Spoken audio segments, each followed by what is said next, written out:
On this Friday night, we can bring you the first details from the new book from Congresswoman Gabby Giffords and astronaut Mark Kelly. In it, the story of her dream to return to the life she loved. It has been nearly 10 months since a gunman shot her in the head at point-blank range, and it will still be a few more days before the country hears her voice. But tonight, those new details about the day that changed everything, what she said when told about the bullet that had entered her brain, and a private mission by the Congresswoman and her astronaut husband to start a family of their own.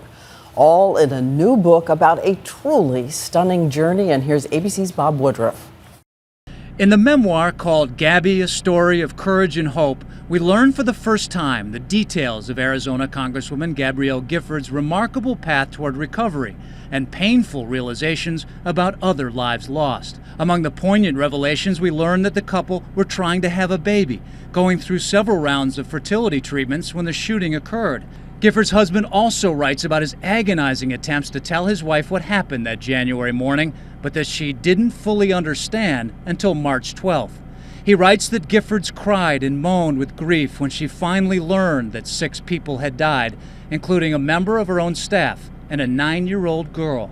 As for what she felt about the day, Kelly writes she said 3 words: shot, shocked, scary. Among her darkest moments, feeling trapped in her own body, aware but unable to communicate, a kind of panic setting in, her husband holding her as she cried.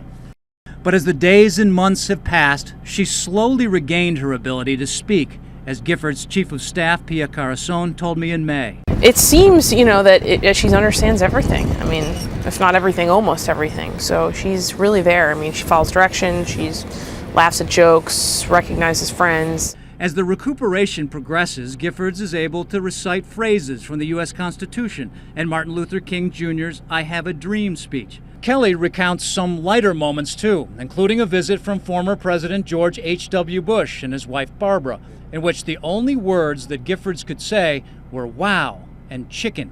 Even that an achievement, just as it was in my recovery. Words come back, some of them through therapy, but others naturally on their own as the brain continues to heal.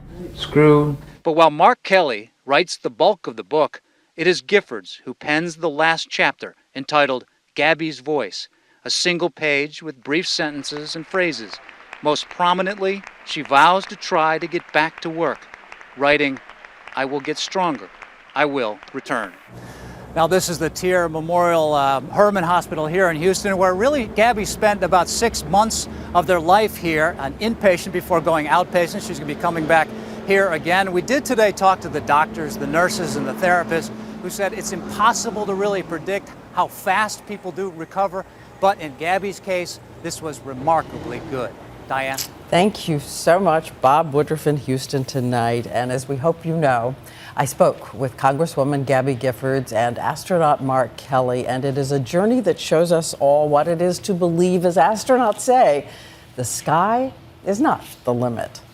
Courage, commitment, and the path ahead. We hope you'll tune in an exclusive special edition of 2020, Gabby and Mark, Courage and Hope, on Monday, November 14th at 10 o'clock, 9 Central.